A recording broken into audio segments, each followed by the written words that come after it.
VP নূর এবং তৌহিদ আফ্রিদি এই দুজনকে নিয়ে বাংলাদেশের সোশ্যাল মিডিয়া তুমুল গরম।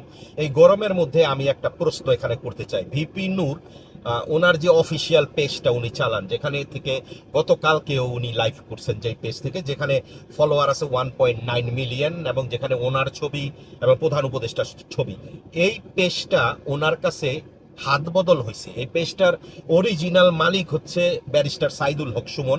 এখন অনেকের হয়তো এটা বিশ্বাস হবে না, আমি আপনাকে যদি একটু দেখাই যে ব্যারিস্টার সাইদুল হক সুমন এই পেজটা ওপেন করছে 2019 সনের জুলাইয়ের 1 তারিখে এবং এই পেজটা হাত বদল হইয়া ভিপি নূরের কাছে গিয়া পৌঁছাইছে 2019 সনের অক্টোবরের 14 তারিখে।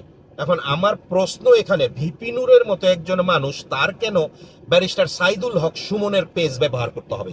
তার তো পপুলারিটি কম না, ওনার কাছে এই পেজ কিভাবে যায়? ওনার সাথে সাইদুল হক সুমনের সাথে কি রিলেশন?